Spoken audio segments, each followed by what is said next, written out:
Magandang araw po sa inyo, Sir Blair, at maging sa lahat ng masugid niyong tagapakinig. Isa lamang po ako sa mga nakasubaybay sa mga channel niyo, kaya naisipan kong magbahagi na rin ng kwento. May mga masasakit na pangyayari sa buhay natin na magpapabago sa ating buong pagkatao. May mga pagkakataon na ginagawa tayo nitong masama dahil napupuno tayo ng galit. Minsan pa nga, kini-question natin ang ating Panginoong Diyos kung bakit niya hinahayaan na mangyari sa atin ang ganon. Pero darating ang panahon na malalaman natin ang dahilan kung bakit kinailangan nating pagdaanan ang lahat ng yon. Itago niyo na lang po pala ako sa pangalang Arthur. At ito ang aking kwento. Hindi na bago sa akin ang mga kwentong aswang dahil lumaki ako sa pamilya ng mga manunugis at antingero. Meron ding albularyo sa aming pamilya. Bata pa lang ako ay alam ko nang magiging isa ko sa mga yon. Nang magbinata ako ay nagkaroon ako ng interes sa pagiging isang manunugis. Ang tatay kong si Ferdinand na isang manunugis na antingero ang nagsanay sa akin. Ikakasal na sana ako noon sa aking nobya na si Carmela nang isang napakasakit na pangyayari ang naganap. Sinalakay ng malakas na aswang na si Eladio ang aming lugar. Si Eladio ay matagal ng kaaway ng aming pamilya. Noon kasi ay sinalakay ni na tatay ang baluarte ni na Eladio at halos naubos nila ang mga alagad nito. Dahil doon ay nagkaroon ng personal na galit si Eladio sa aming pamilya. Sa kasamaang palad, isa si Carmela sa napaslang. At ang masakit pa ay saksi ako nang patayin ni Eladio ang aking nobya. Isang umaga, kakatapos lang ilibing ni Carmela sa sementeryo. Kami na lang ni tatay ang nakatayo sa harapan ng libingan ng aking nobya. Nakatitig ako sa puntod niya at kahit wala ng luhang pumapatak mula sa mga mata ko, ay ramdam ko pa rin ang sakit ng kanyang pagkawala. Anak, umuwi na tayo. Kanina pa tayo rito. Madilim na ang langit at mukhang anumang oras ay babagsak na ang ulan.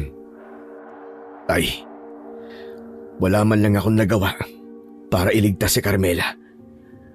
Naturingan pa naman akong manunugis. Pero sarili kong nobya, hindi ko nagawang iligtas sa hayop na si Eladio na yun. Huwag mong sisihin ang sarili mo, Arthur. Alam ko, anak, na kung may magagawa ka lang noon, ay hindi mo hahayaan na may mangyaring masama kay Carmela. Ngunit, pinagtulungan ka ng mga aswang habang pinapatay ni Eladio si Carmela. Kung meron man dapat sisihin sa nangyari, ay walang iba kundi si Eladio. Tama ka, tay. Si Eladio ang dapat sisihin sa pagkamatay ni Carmela. Kung hindi siya sumalakay sa baryo natin, ay kasama ko pa sana si Carmela. At matutuloy pa ang kasal namin sa susunod na buwan. Sa ginawa niya, ay tinanggalan niya ako ng karapatan na maging masaya kasama ang babaeng mahal ko. Sinusumpa ko. Hindi ko siya mapapatawad. Huwag ka mag-alala, anak. Makaligtas man si Eladio sa parusa rito sa lupa, ay hindi siya makakaligtas sa parusa sa kanya ng Panginoon Diyos. Hindi, tay. Hindi ako papayag na hindi niya pagbayaran ang pagkuha niya sa buhay ni Carmela. Sisiguraduhin ko na magsisisi siya hanggang sa kahuli-huli ang hininga niya. Bakit ano ba naiisip mong gawin? Huwag mong sabihin, napapatayin mo si Eladio. Aba, Arthur, wala na sina Eladio sa baryo natin. Umalis na sila nung huling beses na umatake sila. Sigurado ako na magtutugo sila sa ibang lugar para doon naman magasik ng lagim. Wala akong pakialam kahit saang lupalop pa siya magpunta dahil hahanapin ko siya. At hindi ako titigil hanggang hindi ko siya napapatay. Matapos ko yung sabihin ay tumalikod na ako at lumbas ng sementeryo. Sumakay ako sa aking kabayo na si Hagibis at pinatakbo ko siya pauwi sa aming bahay. Si Hagibis ay iniregalo sa akin ng tatay ko nung 18 kaarawan ko. Simula noon ay ako na ang personal na nag-alaga sa kanya.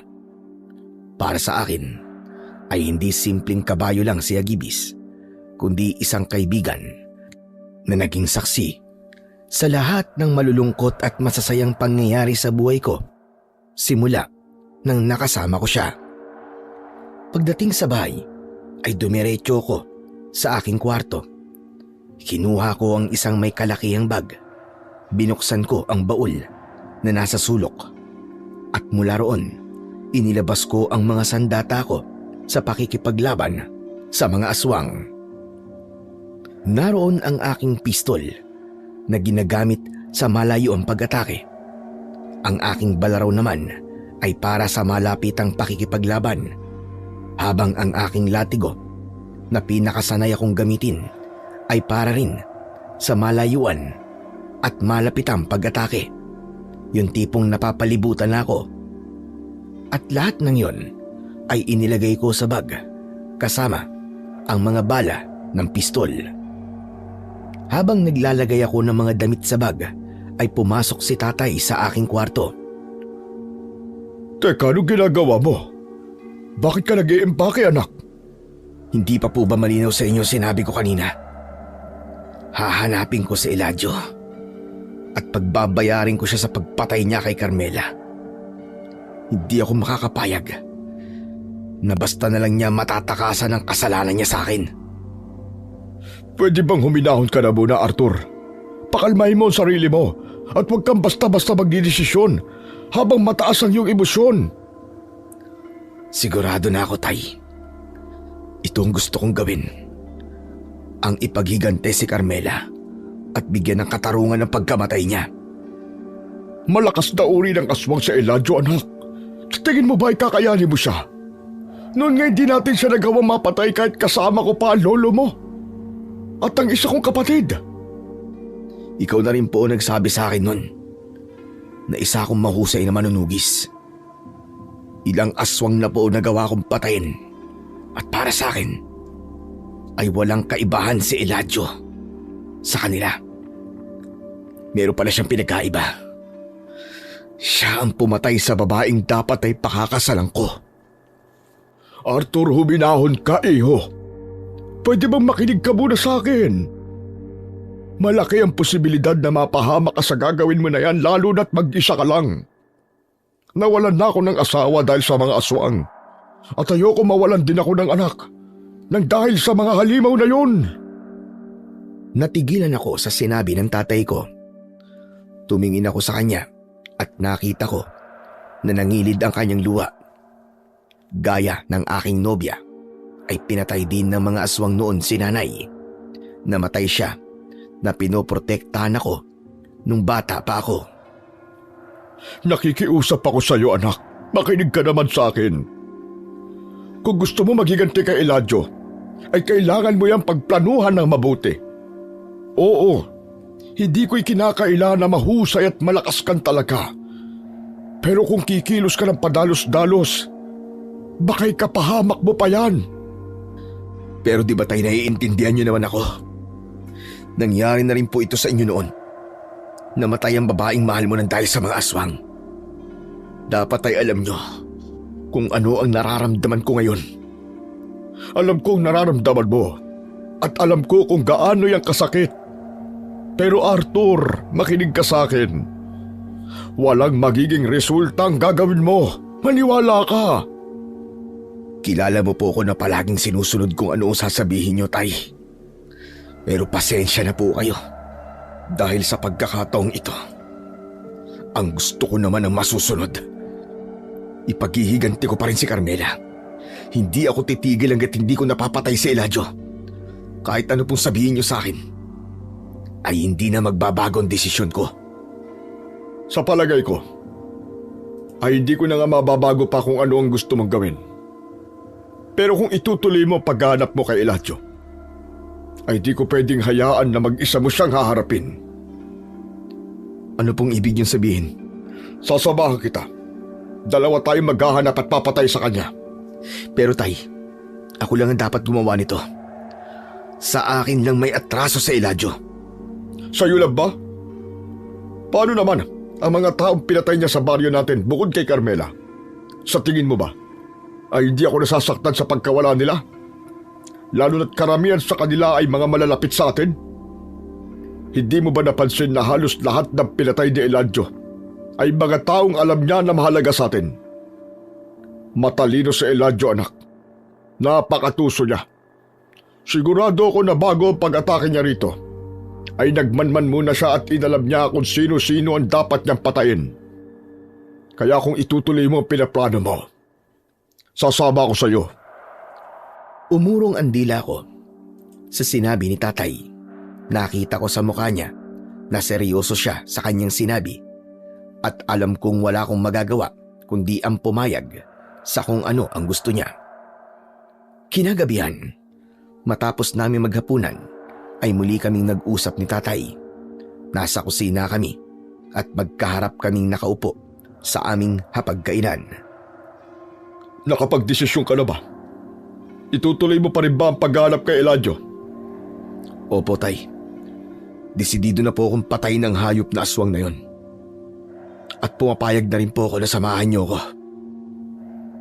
Mabuti naman at pumayag ka nang sumama ako sa iyo. Gaya na sinabi ko, anak, kailangan natin magkaroon ng solidong plano. Una ay dapat nating alamin kung saan lugar susunod na atake si Eladio. Sa palagay ko, ay di siya sasalakay sa mga baryo malapit sa atin. Mas pipiliin niya sa malayo upang hindi natin yun malaman para walang pipigil o lalaban sa kanya. Handa po akong isa-isahin ng lahat ng baryo para lang mahanap si Eladio. Kahit bukas ay kaya kong magsimula sa paghahanap sa kanya. Huwag muna tayong kikilos ngayon. Mas makakabuti kung maghintay muna tayo ng balita kung saan umaatake si Eladio. Pero kung tama po kayo sa malayo siya atake, malamang ay matatagalan bago makarating sa atin ang balita kung nasan siya. Wala tayong magagawa. Mas mahihirapan tayo kung iisa-isahin natin ang bawat baryo. Ang ibig niyo po bang sabihin matatagalan pa bago ko maipagiganti si Carmela? Ganun na nga, Arthur, anak. Pero hindi rin tayo sigurado, malay mo. Bukas o sa makalawa ay may makarating na sa ating balita kung nasan si Eladio. Tay, hindi ko na po kaya maghintay na matagal. Isa pa, kung wala tayong gagawin sa ngayon kundi ang maghintay, ay marami pang mapapatay ang hayop na demonyong yon. Ngunit kung magpapadalos-dalos tayo, ay tayo ang mapapahamak. Hindi ba't isa sa itinuro ko sa iyo ay ang magplano? Napakahalaga ng pagpaplano sa mga kagaya nating manunugis.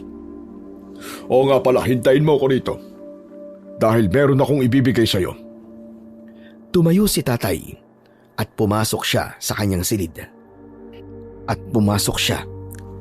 silid. Habang hinihintay ko siya, ay mariin kong naikuyom ang aking mga kamao. Alam ko sa sarili ko na hindi ko kayang gawin ang plano ni tatay. Hindi ko kayang maghintay at walang gawin habang patuloy na kumukuha ng mga inosenteng buhay si Eladio. Hindi ko kayang manatili lang sa bahay habang alam kong malayang pumapatay ang aswang na kumitili sa buhay ni Carmela. Napapitlag ako nang bumalik na si tatay. Muli siyang umupo at inilapag niya sa harapan ko ang isang kwintas na may palawit na kulay puti na bagay. May hahalin tulad. Sa dulo ng sungay ng isang hayop ang palawit ng kwintas. Tay, ano po yan? Yan ang mutya na sungay ng puting kalabaw. Ipinamana pa sa akin yan ng lolo mo bago siya sumakabilang buhay. Kung sino man ang magsusuot ng mutyang yan, ay tataglayin ang lakas ng isang kalabaw.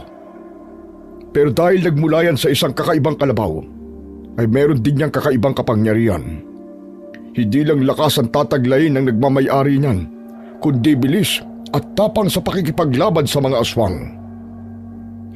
Hindi ko po akalain na meron pala kayong ganyang uri ng mutya. Kahit isang beses ay hindi ko pa po nakita na suot nyo yan. Dahil nung pinamana sa akin yan ni tatay, ay naisip ko na hindi ko yan gagamitin. Bagkus, ay ipapamana ko yan sa'yo. Dahil noon pa man, ay nakita ko na magiging isa kang manunugis. At ito ang tamang panahon para ibigay ko sa'yo ang mutya na yan. Seryoso po ba kayo, Tay? Mukha ba ako nagbibiro? Ay, hindi naman po. Hindi lang po ako makapaniwala na ipagkakatiwala nyo kagad sa akin ang ganyang klase ng mutya. Sa ilang taon mo bilang manunugis, ay nakita ko ang lakas at abilidad mo, anak. Saksi ako kung paano ka nagsanay noon, na kahit nahihirapan ka ay hindi ka sumuko. Nakita ko rin ang napakaraming beses na nakipaglaban ka sa mga aswang. Alam ko na kagaya ko, gusto mong ipagtanggol ang mga taong walang kalaban-laban. At ang mga yon ay sapat ng dahilan para ibigay ko sa iyo ang mutyang yan. Inutusan ako ni tatay na isuot ko ang mutya ng sungay ng puting kalabaw. Kinuha ko yon at isinabit ko sa aking leg. May kakaibang kilabot akong naramdaman. Parang may mahinang bultahe ng kuryente ang mabilis na gumapang sa buong katawan ko. Isang papel ang inabot sa akin ni tatay at aniya ay nakasulat roon ang dasal na kailangan kong iusal bago ko matulog upang hindi mawala ang taglay na kapangyarihan ng mutya. Tutal, anumang araw ay makakaharap mo si Elijah, ay mas mabuti na may mutyang makakatulong sa iyo para talunin siya. Gaya na sinabi ko ay napakatuso ni Elijah, anak. Hindi siya katulad ng ibang aswang na nakaharap natin. Matalino siya at nag-iisip. Maraming salamat po sa tiwala nyo at sa mutyang ito. Mas lalo po tuloy akong nagkaroon ng lakas ng loob na harapin at patayin si Elijah. Mabuti kung ganun. Sa ngayon ay wala tayong ibang dapat gawin kundi ang maghintay. Kaya mo bang mangako sa akin na hindi ka gagawa ng anumang bagay na ikagagalit ko? Gaya po ng ano, Tay? Gaya ng pagsuway sa kung anong napag-usapan natin ngayon. Nangangako po ko na kung ano ang plano natin, ay yun po ang gagawin ko. Aasahan kung tutuparin mo ang pangako mo na yan. Sige na, matutulog na ako. Ikaw na ang bahalang magsarado ng pinto at mga bintana. Nang pumasok na si tatay sa kanyang kwarto, ay hinawakan at tinignan ko ang mutya ng puting kalabaw na nakasabit sa aking leg. Kahit hindi ko pa yun nadadasalan, ay ramdam ko na kagad ang taglay nung kapangyarihan. Kaya nasabi ko na isa nga yung makapangyarihang mutya. Pagsapit ng hating gabi, ay humiga na ako sa kama.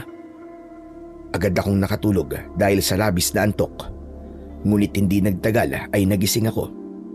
Habol ko ang aking paghinga. Tagaktak ang malamig na pawis sa aking noo at nanginginig ang aking katawan. Napanaginipan ko kasi ang pagpatay ni Elijah kay Carmela. Napakalinaw ng lahat na para bang ibinalik ako sa tagpong yun. Hayop ka, Elijah. Hinding-hindi kita mapapatawad. Papatayin kita. Papatayin kita.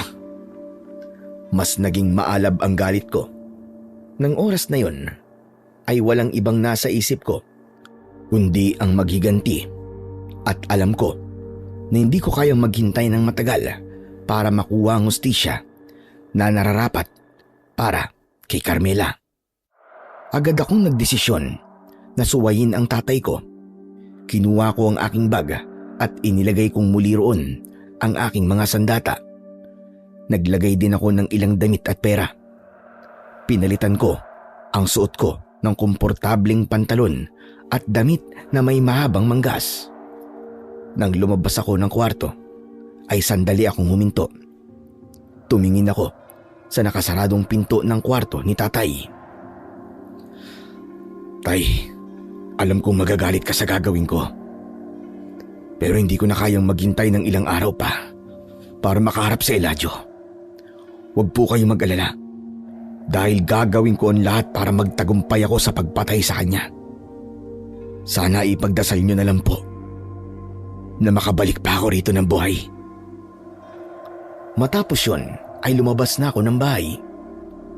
Siniguro ko na hindi ako gumawa ng kahit maliit na ingay na ikakagising ni tatay.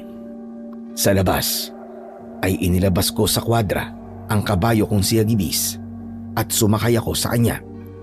Dumaan muna ako sa sementeryo at pinuntahan ko ang puntod ni Carmela.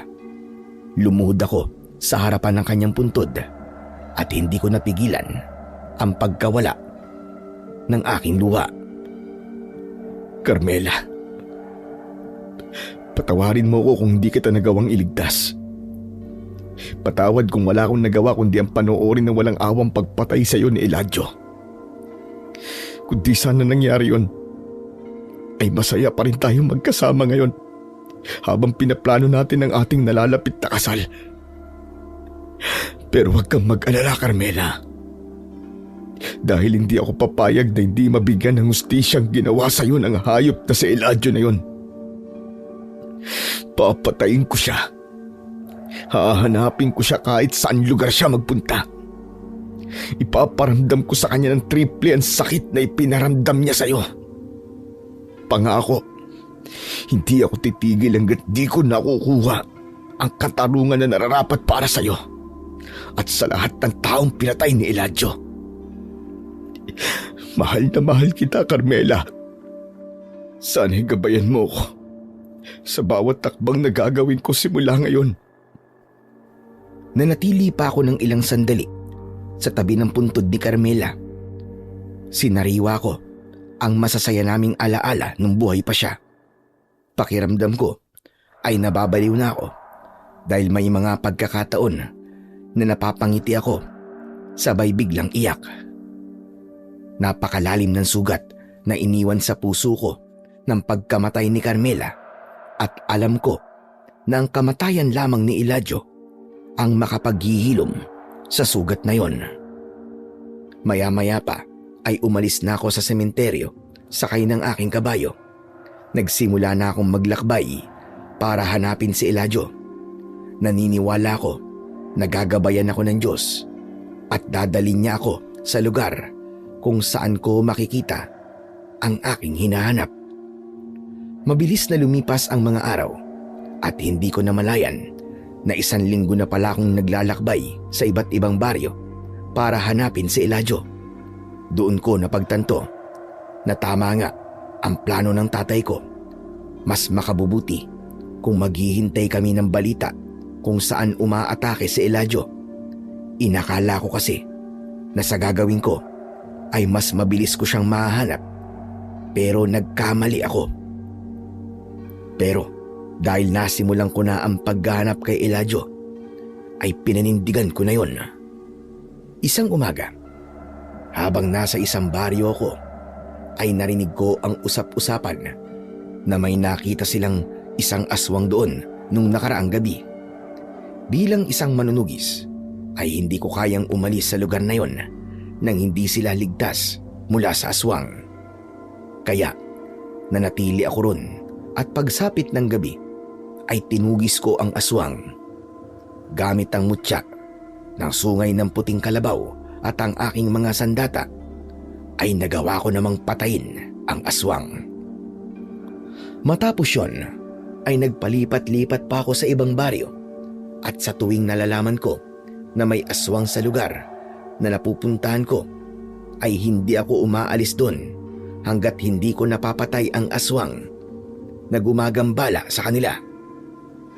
Sa kabila ng ginagawa kong pagtulong ay mas pinili kong huwag magpakilala sa mga tao. Kaya sa tuwing nakikipaglaban ako ay tinatakpan ko ang ilong at bibig ko ng isang pulang bandana. Hanggang sa napunta na ako sa isang baryo kung saan napag-alaman ko na may 2 aswang ang umaatake tuwing gabi. Sa lahat ng baryong napuntahan ko ay yun ang unang beses na may higit sa isang aswang ang umaatake. Habang namamahinga ko at kumakain ng mais sa tabi ng daan, ay hinayaan ko si Agibis na kumain ng damo. Maya-maya ay isang binata ang lumapit at akmang hahawakan si Agibis, pero nagwala ang kabayo.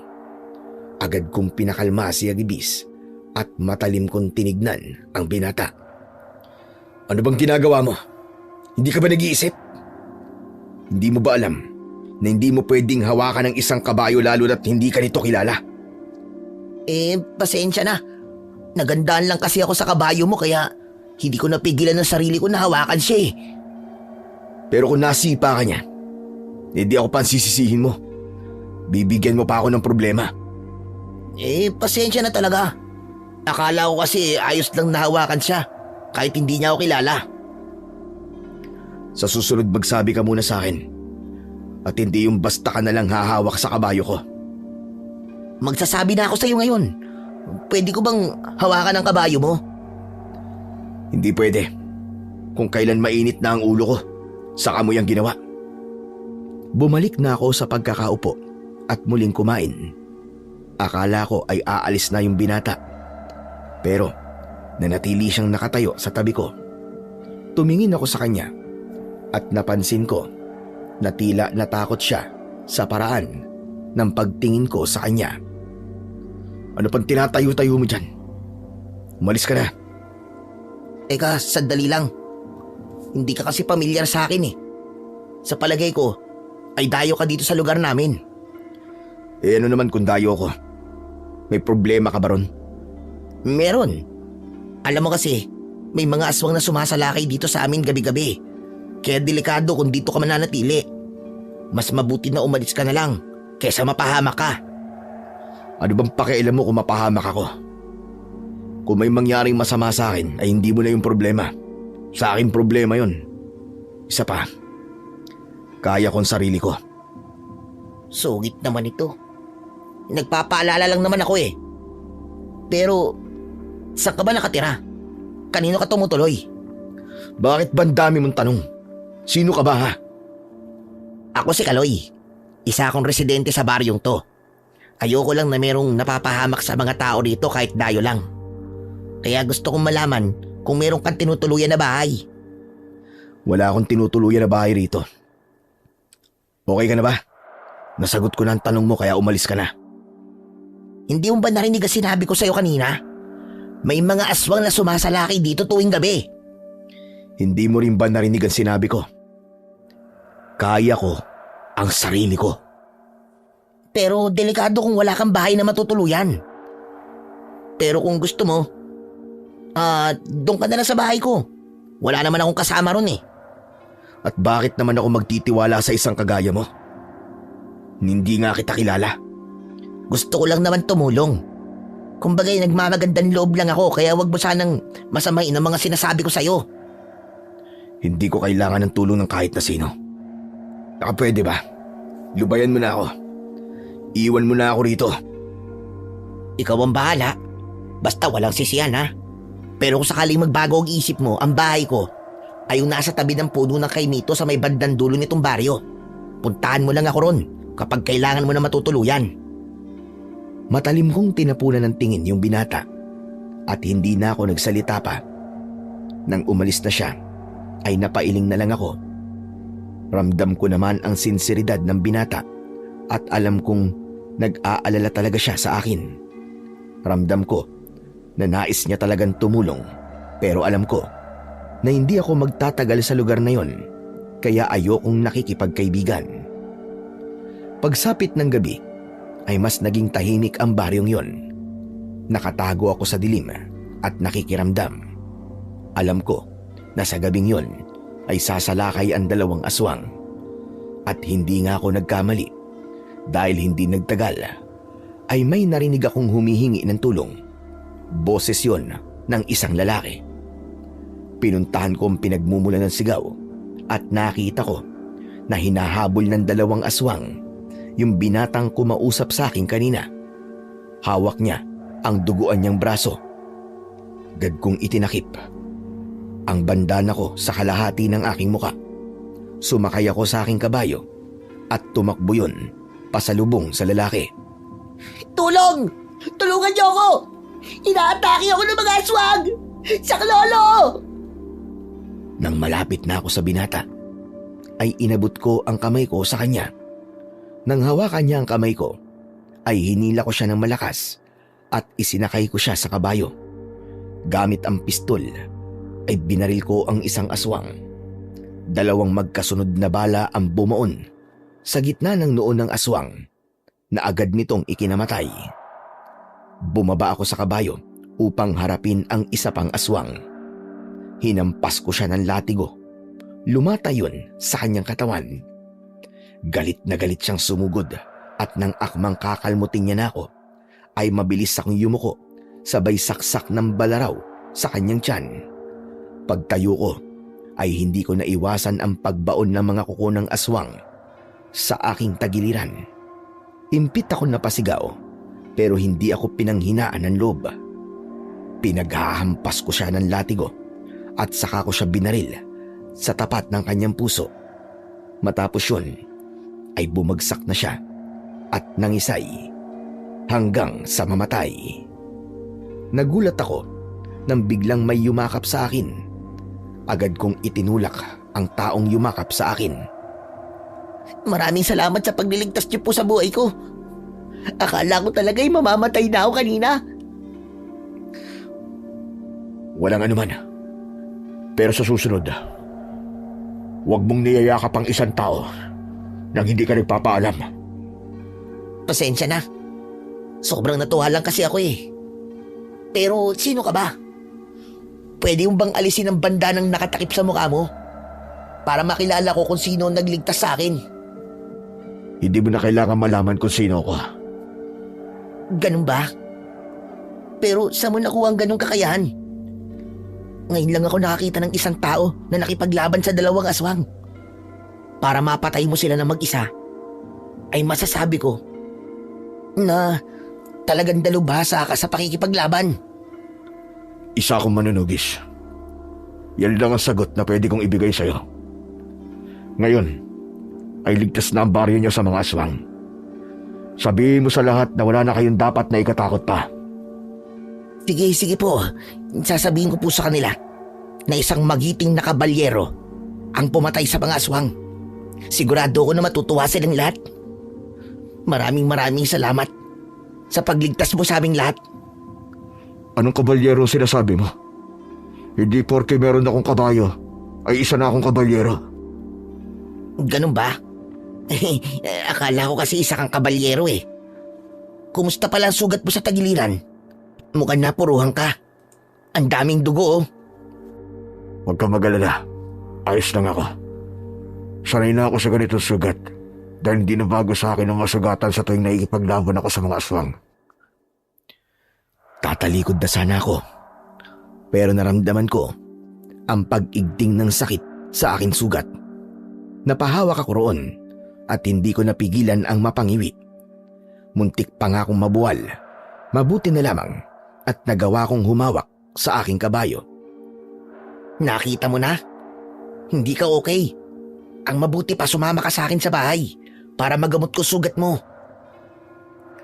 Hindi na kailangan. Baka mas lalong lumala ang sugat ko lang dahil sa'yo. Grabe siya. Huwag ka mag-alala. Dahil isa akong albularyo. May kaalaman ako sa paggagamot. Isa pa, gusto ko rin makabawi sa pagliligtas mo sa buhay ko eh. Hayaan mo kong ibalik sa iyo ang tulong na ginawa mo sa akin. Tinitigan ko ang binata at nakita ko sa mga mata niya ang matinding kagustuhan niyang tulungan ako. Hindi ako pwedeng maglakbay nang may sugat ako, kaya pumayag na lang ako sa alok ng binata. Sumama ako sa bahay niya, isa yung maliit na kubo. Pinaupo niya ako sa sahig na yari sa kawayan at agad niyang inihanda ang mga kailangan niya para gamutin ang aking sugat. Hindi nagtagal ay inumpisa niya ng linisin ang sugat sa tagiliran ko. Siguradong masakit to ha, kaya tiisin mo lang. Grabe, ang lalim ng sugat mo. Sanay ako sa sakit. Kaya gawin mo na lang ang dapat mong gawin. Ako nga pala si Kaloy. Ikaw, anong pangalan mo?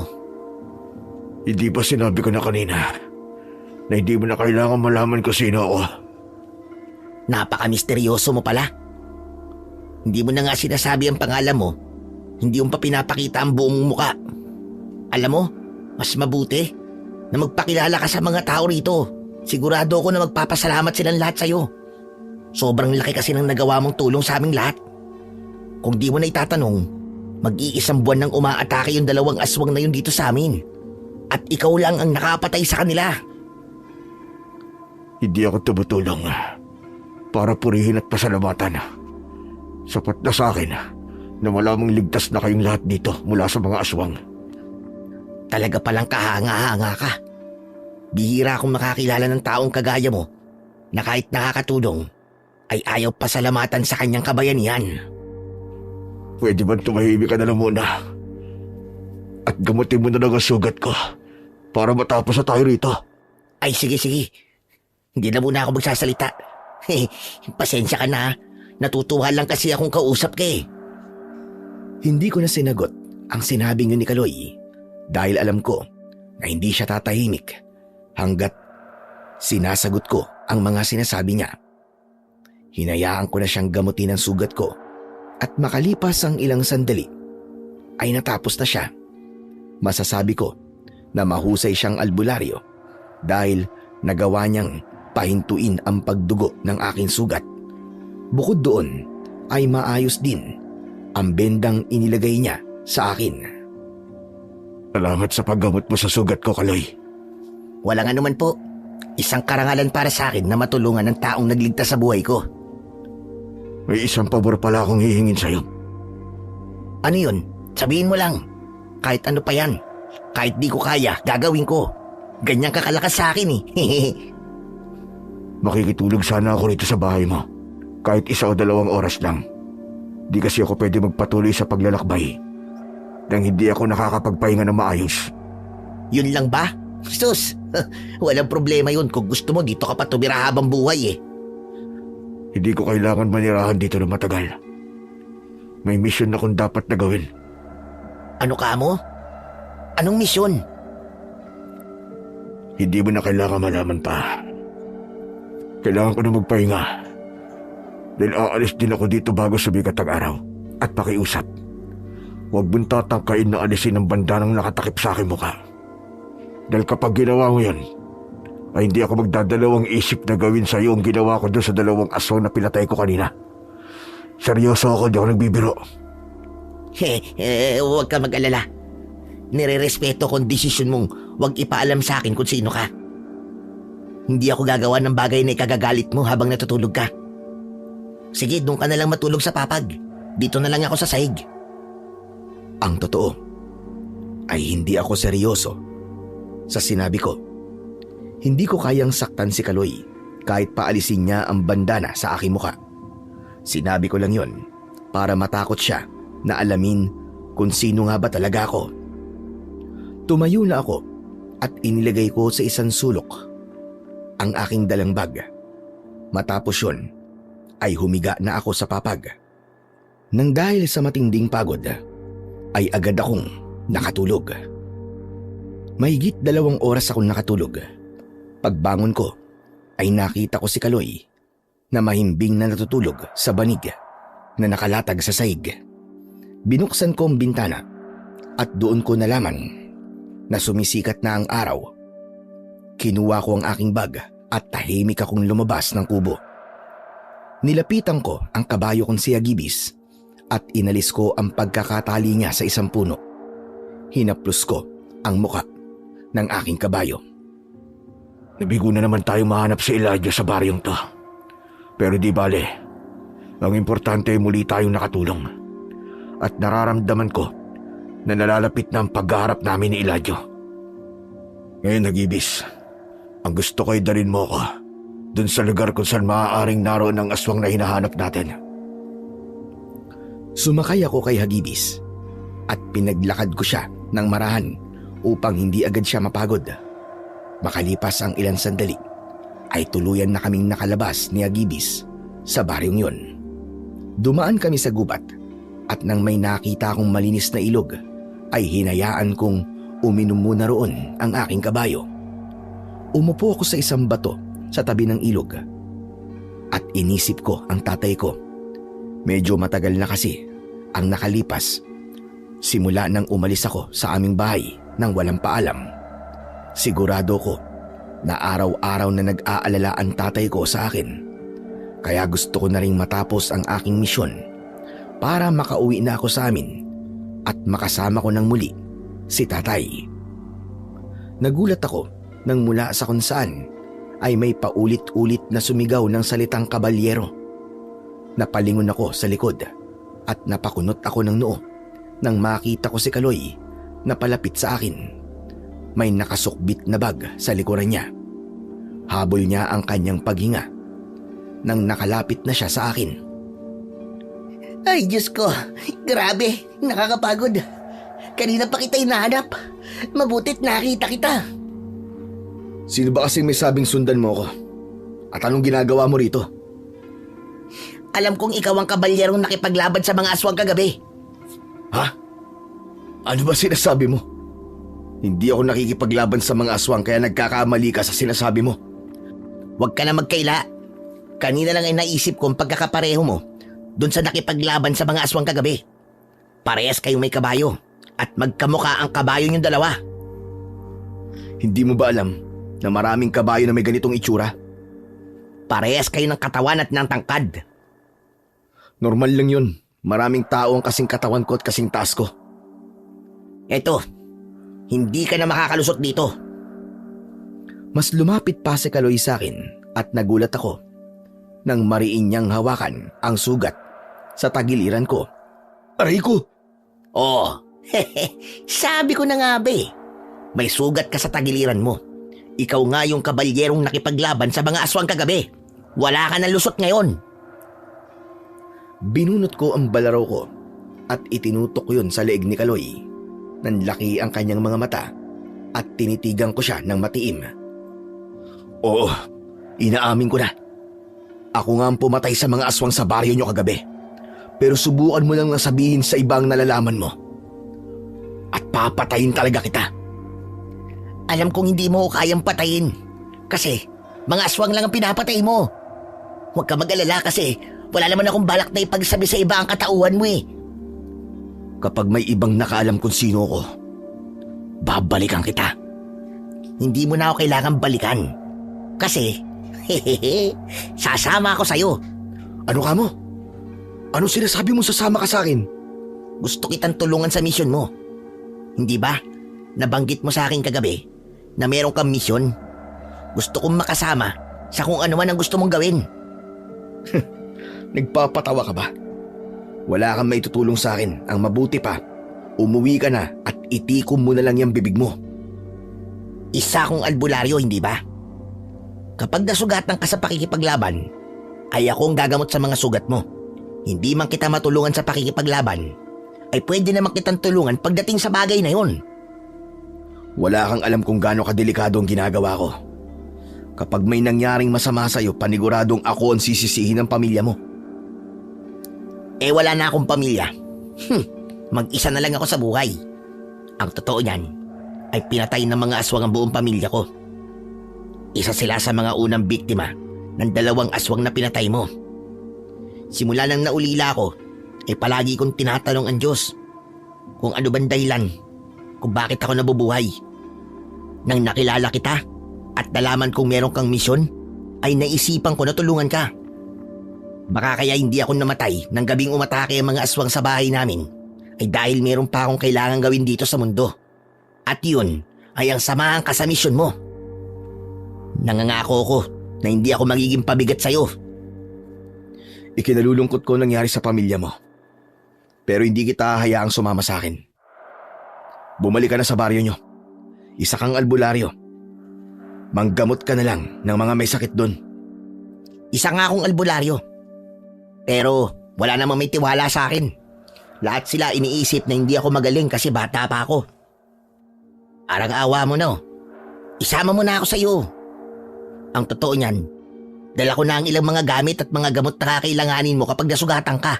Nandito ng lahat sa bag ko. Parang awa mo na. Payagan mo na ako sumama sa'yo. Hindi ako makapaniwala nang lumuhod si Kaloy sa harapan ko. Para gawin niya yon, ay naisip ko na talagang desidido siyang sumama sa kung saan ako magpupunta. Tinignan ko siya ng diretso at mabilis ako nag-isip. Tumayo ka na nga dyan. Oo na, pumapayag na akong sumama ka sa akin. Talaga? Seryoso ka ba? Bakit parang ayaw mo maniwala? Gusto mong bawiin ko na lang ang sinabi ko? Hindi. Naniniwala na ako, ikaw naman. Hindi lang kasi ako makapaniwala na pumapayag ka ng sumama ako sa'yo. Masayang tumayo si Kaloy. Yayakapin niya sana ako. Pero tila naalala niya yung sinabi ko na hindi siya pwedeng nangyayakap nang hindi nagpapaalam. Kaya hindi niya itinuloy ang pagyakap niya sa akin. Ngayon pa lang isasabihin ko na sa'yo na delikado ang misyon na ginagawa ko. Maaari mo tong ikapahamak o hindi kaya ay ikamatay. Wala akong pakialam. Mas okay po na mamatay ako na meron akong ginagawang maganda. Pero, nagpupunta ka ba talaga sa iba't ibang lugar at pinapatay mo ang mga aswang doon? Yung bang misyon na sinasabi mo? Hindi. May isang partikular na aswang akong hinahanap. Si Eladio. Pinatay niya ang nobya ko at hinahanap ko siya para pagbayarin siya sa napakalaking kasalanan niya sa akin. Ngayon naiintindihan ko na kung bakit ganyan na lang kalaki ang galit mo sa mga aswang. Pero huwag ka mag-alala dahil tutulungan kita sa abot ng aking makakaya. Ay, oo nga pala. Pwede ko na bang malaman kung anong pangalan mo? Arthur. Arthur ang pangalan ko. Ang mabuti pa umalis na tayo. Kailangan bago lumubog ang araw ay may baryo na tayo mapupuntahan. Sige na. Sumakay ka na rin kay Hagibis. Sinong Hagibis? Yang kabayo ko. Pero baka magalit na naman siya sa akin kagaya nung una. Akong bahala, kakausapin ko lang siya. At hindi na siya magwawala. Kagaya nung unang beses. Nahahawakan mo sana siya. Lumapit ako kay Hagibis at kinausap ko siya. Sinabi ko sa kanya na simula sa araw na yon ay makakasama na namin si Kaloy sa aming paglalakbay. Ipinakilala ko si Kaloy sa aking kabayo at nang sumakay na si Kaloy kay Hagibis ay hindi na ito nagwala. Hindi nagtagal ay nagsimula na ulit akong maglakbay pero sa pagkakataong yon ay kasama ko na si Kaloy. Hindi man ako sigurado kung talagang makakatulong siya sa akin. Pero mas minabuti ko na isama na lang siya dahil naramdaman ko ang matindi niyang kagustuhan na malaman kung meron pa ba siyang silbi sa mundo. Makalipas ang ilang oras, ay isang liblib na baryo ang aming narating. Sandali kaming namahinga sa ilalim ng isang mayabong na puno ng mangga na nasa tabi ng daan. Inakyat ni Kaloy ang puno at kumuha siya ng ilang piraso ng bunga. Pagbaba niya ay inabot niya sa akin ang isang hinog na mangga at nagsimula kaming kumain. Mukhang mapapakinabangan nga kita dahil magaling kang umakyat ng puno. Madali tayong makakakuha ng pagkain dahil sa abilidad mong yan. Hehehe, sabi ko naman sa'yo mapapakinabangan mo ko Ay oo nga pala. Gaano ka nakatagal na naglalakbay sa paghahanap mo doon sa aswang na sa Eladio? Sa tansya ko siguro mag-iisang buwan na rin. Grabe, matagal-tagal na rin pala. Saan mo naman natutunan yung pakikipaglaban mo sa mga aswang? Alam mo, sa totoo lang, kakaiba talaga ang galaw mo Masyadong mabilis para sa isang pangkaraniwang tao. Hindi na kasi bago sa angka namin ang pagiging manunugis. Kahit ang tatay ko ay isa ring manunugis. Siya nagsanay sa akin. Meron din kaming mga antingero at albularyo sa aming pamilya. At itong suot kong kwintas, ito ang mutya ng sungay ng puting kalabaw. Ito ang nagbibigay sa akin ng karagdagang lakas at bilis sa tuwing naikipaglaban ako sa mga aswang. Wow! Ang astig mo naman pala kung ganun. Hindi na ako dapat matakot sa mga aswang kasi kasama kita Parang lahat ng aswang ay kayang-kaya mong talunin sa laban. Wala silang lahat binatbat sa'yo. Sisiw lang sila. Hindi lahat. dahil iba-iba ang lakas at kakayahan ng mga aswang. Kagaya na lamang ni Eladio, kumpara sa mga aswang na nakakaharap ko ay masasabi ko na mas malakas siya sa mga yon. Kaya sigurado ako na mahihirapan akong talunin siya. Lalo na't matalino at napakatuso niya.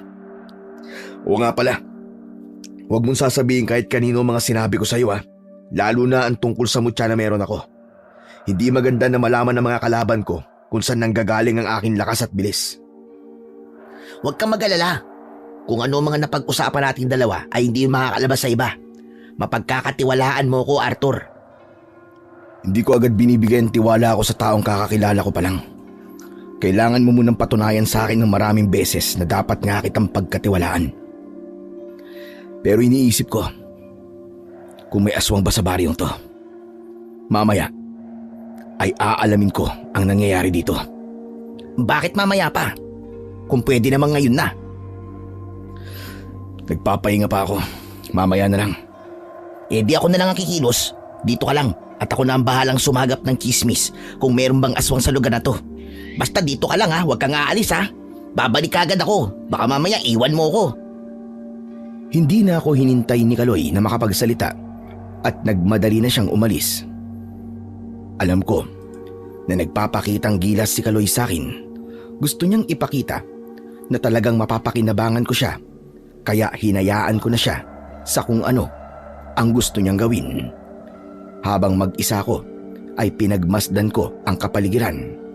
Kapansin-pansin na hindi ganun karami ang mga taong nasa labas. Masasabi kong simple ang pamumuhay ng mga tao roon. Maraming malawak na taniman ng palay at mga gulay sa hindi kalayuan.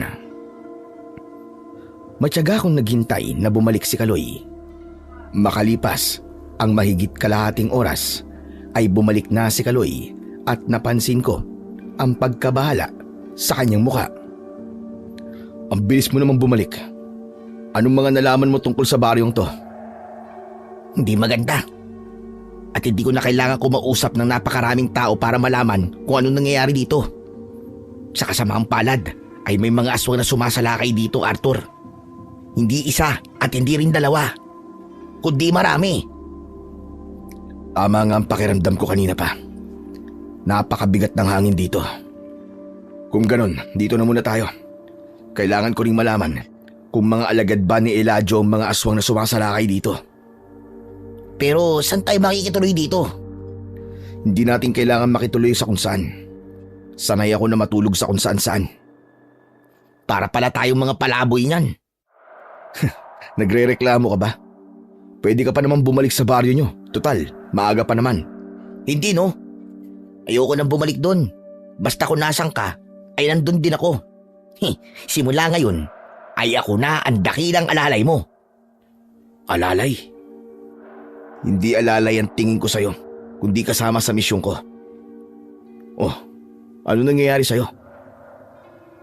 Bakit naluluwa ka? Natas kasi ako sa sinabi mo Hindi ko kasi akalain na hindi mo ko nakikita bilang alalay mo. Buong buhay ko kasi pakiramdam ko ay napakababa akong tao. Kahit may mga kakayahan akong manggamot, ay walang naniniwala sa kakayahan ko. Nasa maling lugar ka lang. Kapag hindi nakikita ng mga tao ang kakayahan at halaga mo, ay kailangan mong umalis dun. Maghanap ka ng lugar kung saan mararamdaman mong tanggap at pinapahalagaan ka ng mga taong nakapaligid sa'yo. Tama lang talaga na sumama ako sa'yo, Arthur. Iilang oras pa lang tayo magkasama, pero pinaramdam mo na kagad sa akin na mahalaga ako. Maraming salamat talaga, Arthur Hindi ako sanay sa gadong madramang eksena, pero hinayaan ko lang si Kaloy na mailabas kung ano ang kanyang nararamdaman. Doon pa lang ay nakita ko na magkakaroon ng mahalagang gampanin si Kaloy sa misyon na gusto kong tapusin. Kinagabihan ay nagtago kami ni Kaloy sa dilim. Inihanda ko na ang sarili ko sa posibilidad na pagsalakay ng mga aswang. Dinakpan ko na ng bandana ang kalahati ng aking muka hanggang sa may naramdaman akong kakaiba. Mas naging mabigat ang hangin at naging mainit ang paligid. Nararamdaman ko na may aswang na sa paligid. Kaloy, dito ka lang ha. At huwag kang aalis dito kahit na anong mangyari. Galingan mo, Arthur. Sigurado ako na kahit ilang aswang pa ang makaharap mo, ay kayang-kaya mo silang talunin lahat. Kahit paano, ay mas lumakas ang loob ko dahil sa sinabi ni Kaloy. Iniwanan ko na siya at nagsimula na akong mag-ikot sa baryo habang sakay ng kabayo. Hindi nagtagal ay 3 aswang ang nakita kong mabilis na sumugod sa akin. Alam kong hindi nila alam kung ano ang kaya kong gawin, kaya ganun na lang kalakas ang loob nila para atakihin ako. Pinatakbo ko ng mabilis si Agibis pasugod sa mga aswang. Pinaputukan ko ng pistol ang aswang na nasa gitna. Agad siyang bumulagta nang tinamaan siya ng bala sa noo. Dumaan ang kabayo sa gitna ng 2 aswang. Pinulupot ko ang latigo ko sa leeg ng aswang na nasa kaliwa at kinaladkad ko siya. Pinahinto ko si Agibis at mabilis akong bumaba sa kanya. Gamit ang balaraw ay nilaslas ko ang leeg ng aswang na kanina ay kinakaladkad ng kabayo. Habang ang natitirang aswang ay tatakas pa sana. Pero 2 beses ko siyang pinaputukan ng pistol sa likod ng kanyang ulo na agad naman niyang ikinamatay. Pagsakay ko sa kabayo ay napansin ko ang mga taong nakasilip sa bintana ng kani-kanilang mga bahay. Hindi sila makapaniwala sa kanilang nasaksihan. Agad kong pinatakbo palayo si Agibis hanggang sa tuluyan na kaming nilamon ng kadiliman. Binalikan ko si Kaloy kung saan ko siya iniwanan. Pagbaba ko ng kabayo ay agad niya akong sinalubong. Grabe! Idol talaga kita, Arthur! Biruin mo! 3 aswang ang pinatumba mo ng ganong kabilis! Anak ng putya. Ibig sabihin sinundan mo ko kaya alam mo kung ilang aswang ang kinalaban ko. Oo. Gusto ko kasing makita ulit ang pakikipaglaban mo sa mga aswang eh. Talagang humahanga kasi ako sa galing mo. Hindi ba sabi ko sa'yo? Dito ka lang at huwag kang aalis. Paano kung may iba pa palang aswang kanina? Tapos ikaw ang inatake? Pasensya ka na. Hindi ko kasi napigilan ang sarili ko eh. Pero hindi ka naman nasugatan, di ba? Hindi. Kahit galos wala akong nakuha. Mabuti naman. Pero aalis na ba tayo rito? 3 aswang na kasi yung pinatay mo eh. Hindi muna. Kailangan ko muna masiguro na wala nang aswang sasalakay dito bago tayo umalis. Isa pa, ikaw na rin ang nagsabi sa akin na maraming aswang ang namemerwisyo dito. Kaya may posibilidad na may iba pang mga aswang ang aatake sa mga darating panggabi. Siguro, kailangan may makausap akong tao na higit na may alam sa pangyayari rito. Ako nang bahala dyan. Bukas ng umaga mag-iikot-ikot ulit ako rito at magtatanong sa mga tao. Sige, ikaw nang bahala pagdating sa bagay na yan. Sa ngayon, magpapahinga at matulog na muna tayo. Humiga na ako sa inilatag ni Kaloy na dahon ng saging. Ipinikit ko na ang aking mga mata at kahit hindi ako komportable sa aking higaan, ay pinilit ko pa ring matulog. Kalat na ang liwanag sa paligid nang magising ako. Nagtaka ko dahil hindi ko nakita si Kaloy. Inalis ko ang pagkakatali ni Agibis sa puno at dinala ko siya sa madamong bahagi ng kinaroroonan ko para makakain siya. Habang pinapakain ko si Agibis, ay siyang pagdating naman ni Kaloy. Saan ka ba galing? Ang akala ko iniwan mo na ako eh. Bakit? Malulungkot ka ba kapag iniwanan kita? Puro ka talaga kalokohan eh. Saan ka nga nagpunta? Hindi ba sabi ko ay aalamin ko kung meron pang mga aswang dito? Gumising talaga ako na maaga para magawa ko yung trabaho ko. At alam mo ba kung sino nakausap ko kanina? Yung mismong kapitan ng baryong to. Si Kapitan Erming. Anong sabi niya sa'yo? Ang sabi niya maraming aswang daw talaga sumasalakay dito. Hindi lang 3. Kaya mukhang marami-rami ka pang dapat na patayin. Tama ka. At mukhang matatagalan tayo bago makaalis sa lugar na ito. Yan nga rin ang naisip ko kanina eh. Kaya gumawa ko ng paraan para meron tayong bahay na matutuluyan habang nandito tayo. Kaloy, hindi tayo pwedeng makituloy sa bahay ng ibang tao. Hindi ako pwedeng tumira na may kasamang iba maliban sa'yo. Baka malaman nila na ako nakikipaglaban sa mga aswang. Siyempre, naisip ko na rin yan. Huwag ka mag-alala. Dahil dun sa bahay kung saan tayo titira, ay tayong dalawa lang ang naroon. Wala tayong ibang kasama. Ano ka mo? Paano ka nakakuha ng bahay na tayong dalawa lang ang titira? Hindi ba ang sabi ko ay kinausap ko kanina si Kapitan Erning? Nagtanong kasi ako sa kanya kung meron ba tayong trabaho na pwedeng pasukan dito. Ang sabi niya, naghahanap siya na mag-aalaga at magbabantay sa taniman niya ng mga gulay. Pinatay daw kasi ng mga aswang yung dating trabador niya eh. Kaya yun, ang sabi ko, tayong dalawa na lang kuhain niya. At pumayag naman siya. Kaya pupunta tayo ngayon sa bahay niya para makilala ka niya. Aba, maganda yung naisip mo ah. Matalino ka rin pala. Sabi ko naman sa'yo, di ba? Mapapakinabangan mo rin ako, hindi lang sa paggamot ng sugat mo. Pero alam mo ba, Arthur, may mga tao palang nakakita sa pakikipaglaban mo dun sa 3 aswang kagabi. Nakita ko nga rin sila eh. May mga taong sumilip sa mga bahay nila. Grabe nga ang mga sinasabi nila tungkol sa'yo eh.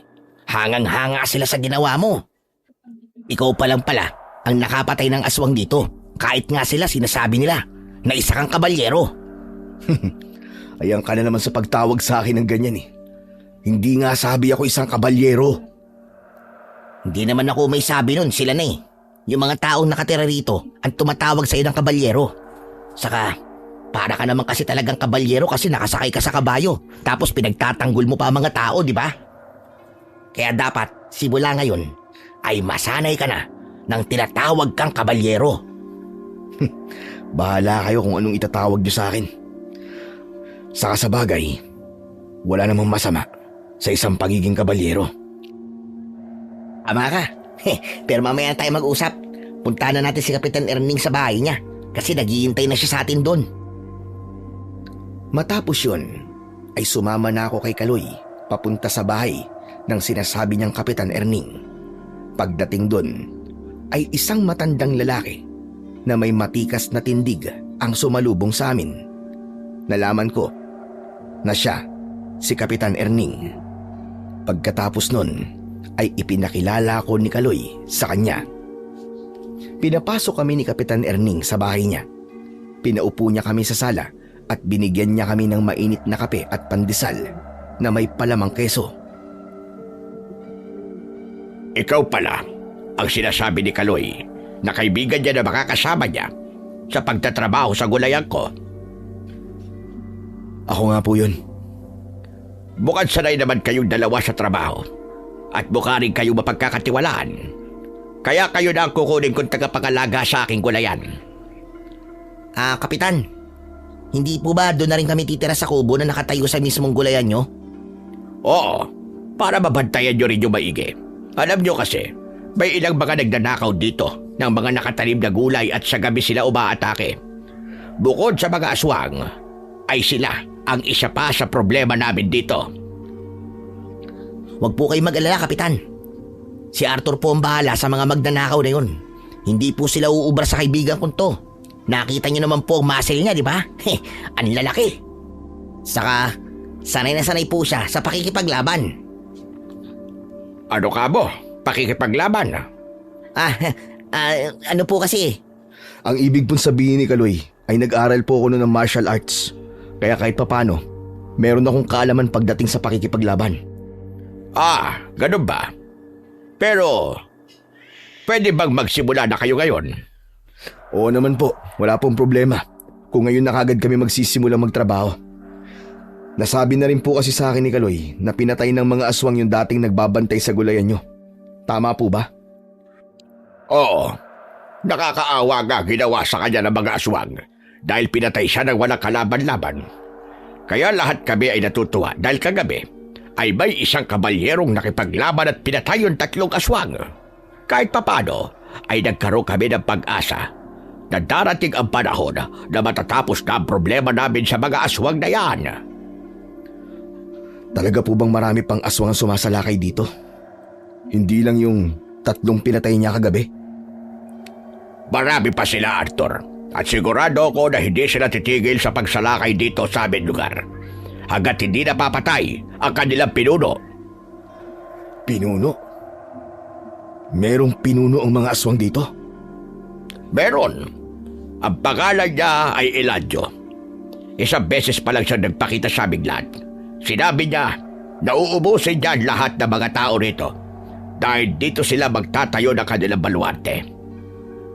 Sa palagay ko, ay napili ni Eladio ang lugar namin dahil masyado itong liblib at malayo ito sa ibang baryo. Nagkatinginan kami ni Kaloy. Pagkarinig ko pa lang sa pangalan ni Eladio, ay agad nang kumulo ang dugo ko sa matinding galit. Hindi ako makapaniwala na sa wakas ay narating ko na ang lugar kung saan naroon ang aswang na pumatay sa aking nobya. Pinilit kong umakto ng kaswal sa harapan ni Kapitan Erning para hindi niya mahalata na kilala ko si Eladio. Dapat po talaga ay mag-ingat tayong lahat. Mas maganda na maging handa tayo, lalo na't hindi natin alam kung kailan muling aatake ang mga aswang. Ewan ko ba, kahit anong paghahanda ang gawin namin, ay wala pa rin kaming laban sa mga alagad ni Eladio. Kaya napakalaking bagay talaga ng pagdating ng misteryosong kabalyero na yon dito sa aming lugar. At sana nga, siya na ang matagal na naming hinihintay na makapagpapalaya sa amin mula sa takot namin sa mga aswang. Magdasal lang po tayo palagi. Mas malakas pa rin po ang Diyos kaysa sa kahit na sinong mga aswang. Pero pwede po bang dalhin niyo na po kami ni Kaloy sa taniman niyo ng mga gulay para makapagsimula na po kami ng aming trabaho? O sige, sumunod kayo sa akin. Nang tumayo na si Kapitan Erning, ay lumabas na kami ni Kaloy. Muli kaming nagkatinginan at alam ko na iisa ang tumatakbo sa utak namin ng sandaling yon. Nasa tamang lugar na kami dahil naroon si Eladio. Alam ko na anumang gabi ay maaaring magkaharap na kami ni Eladio at kapag nangyari yon, ay sisiguraduhin ko na magtatagumpay ako na patayin siya upang maibigay ko na kay Carmela ang hustisya na nararapat para sa kanya. Nasa dulong bahagi ng baryo ang taniman ng gulay ni Kapitan Erning. Nasa harapan ng taniman ang isang maliit na kubo na kumpleto sa gamit. Sa tabi ng kubo ay naroon ang banyo at isang poso. Sinabi sa amin ni Kapitan Erning ang mga dapat naming gawin at napag-usapan na rin namin kung magkano ang aming sasahurin. Nang nasabi na ni Kapitan Erning ang lahat ng dapat naming malaman, ay iniwanan niya na kami. Ipinasok ko sa kubo ang dala kong bag at sinundan ako roon ni Kaloy. Sa wakas, nahanap mo na rin ang lugar na kinaroroonan ng Eladio na yon. Nandito lang pala ang mokong na yon. Tama ka, Kaloy. Nagbunga na rin ang pagpalipat-lipat ko ng lugar. Nararamdaman ko na nalalapit na ang aming pagharap at sisiguraduhin ko na hanggang sa impyerno ay magsisisi siya sa pagpatay niya kay Carmela. Pero Arthur, handa ka na ba talaga sa pagharap nyo? Hindi ba sabi mo malakas na klase ng aswang si Eladio? Matagal na akong handa, Kaloy. Kung meron man dapat na maganda ay si Eladio yun. Pero hindi pa rin ako magiging kampante. Sinabi sa akin ng tatay ko na matalino at tuso si Eladio. Kaya malamang ay alam niya nang nandito ako at gagawa siya ng paraan para mahirapan akong talunin siya. Basta, naniniwala ako na kayang-kaya mo siya talunin, Arthur. Ikaw pa ba? Ang dami mo nang napatumbang aswang Tumiim ang bagang ko. Muli kong naramdaman ang matinding galit sa aking puso. Bumalik sa alaala ko ang gabing pinatay ni Eladio si Carmela sa mismong harapan ko. Kailangan kong masiguro na sa pagkakataong yun ay mapapatay ko na si Eladio. Hindi lang para mabigyan ng hustisya ang pagkamatay ni Carmela, kundi upang mapigilan din siyang patayin ang lahat ng mga tao sa baryong yon. Sa mga nakalipas na araw ay tila naging dalawa ang aking buhay. Sa umaga ay nagtatrabaho ko sa taniman ng gulay habang sa gabi ay isa kong manunugis na nakikipaglaban sa mga aswang. Ngunit may mga gabi na walang umaataking mga aswang, kaya kahit papano ay nakakapagpahinga ako. At sa tuwing may mga aswang ako na kailangan labanan, ay sinisiguro ko na kamatayan ang bagsak nila. Mas naging maugong ang usap-usapan sa baryong yun tungkol sa kabalyerong nakikipaglaban sa mga aswang. Marami ang humanga sa akin. Naging napakasaya ko, hindi dahil sa mga papuri, kundi dahil alam ko na sa ginagawa kong pagpatay sa mga aswang ay nagbibigay ako ng pag-asa sa mga tao. Isang gabi, sabay kaming kumakain ng hapunan ni Kaloy. Nagluto siya ng ginataang kalabasa at pritong tilapia. Habang kumakain, ay may iniabot na pera si Kaloy sa akin. Kahit hindi ko alam kung para saan yun, ay tinanggap ko pa rin ang pera. Ano to? Hindi mo ba alam kung ano yan? Pera yan. Bakit? Hindi ka pa ba nakakakita ng pera sa buhay mo? Ikaw talaga, oo. Alam kong pera to. Ang ibig ko sabihin para saan to at sa mo to kinuha. Yan na nga ba sinasabi ko eh. Masyado ka kasing tutok sa pakikipaglaban mo sa mga aswang. At nakalimutan mo na yatang nagtatrabaho tayo sa gulayan ni Kapitan Erning. Sahod natin yan kasi 1 linggo na tayo nagtatrabaho kay Kapitan. Sa akin na niya ibinigay yung sahod mo at iabot ko na lang daw sa'yo. Sa totoo lang, ay hindi ko napapansin na nagtatrabaho tayo dito. Tama ka. Masyado ko nakatutok sa pakikipaglaban sa mga aswang.